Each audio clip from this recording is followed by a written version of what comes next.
কেজরিওয়াল অতীশের বিরুদ্ধে দুই হেভিওয়েট। দিল্লি বিধানসভার প্রথম প্রার্থী তালিকা বিজেপির। প্রার্থী তালিকায় চমকের অভাব নেই বিজেপির। অবশেষে দিল্লি বিধানসভা নির্বাচনের জন্য প্রথম দফার প্রার্থী তালিকা ঘোষণা করল বিজেপি। নির্বাচনে এখনো অন্তত 1.5 মাস বাকি, তবু বিজেপি প্রার্থী তালিকা ঘোষণাকে বিলম্বিত বলেই মনে করা হচ্ছে। কারণ রাজধানীতে বিজেপির প্রধান দুই প্রতিপক্ষ কংগ্রেস এবং আপ দুই শিবিরই প্রার্থী তালিকা ঘোষণা করে কেন্দ্র ধরে ধরে প্রচার শুরু করেছে।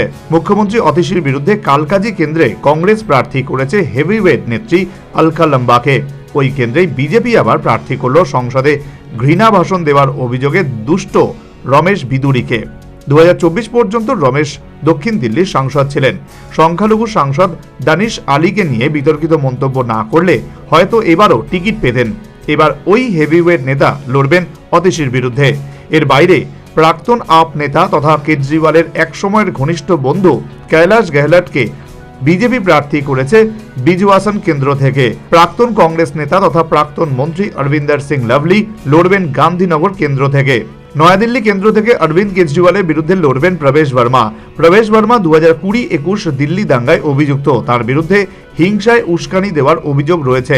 গুলি মারো সালোকো স্লোগান দেওয়ার জন্য তার বিরুদ্ধে অভিযোগও দায়ের হয়েছে। ওই কেন্দ্রেই কংগ্রেস প্রার্থী করেছে প্রাক্তন মুখ্যমন্ত্রী শীলা দীক্ষিতের ছেলে সন্দীপ দীক্ষিতকে। ফলে নিজের কেন্দ্রেই কঠিন লড়াইয়ের মুখে আপ সুপ্রিমো।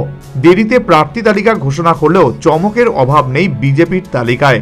প্রথম তালিকায় 70 আসনের মধ্যে 29টি আসনে প্রার্থীদের নাম ঘোষণা করেছে গেরুয়া শিবির। দিল্লি বিজেপির প্রাক্তন সভাপতি প্রবেশ বর্মা আর প্রাক্তন বিজেপি সাংসদ রমেশ বিদুরি, এরা দুজনেই ঘৃণা ভাষণে অভিযুক্ত। সংখ্যালঘু বিরোধী মন্তব্যের জন্য দেশ জুড়ে এদের নিয়ে রীতিমতো বিতর্ক হয়েছে। বিধিন সরকারের রিপোর্ট, নিউজ ভ্যানগার্ড।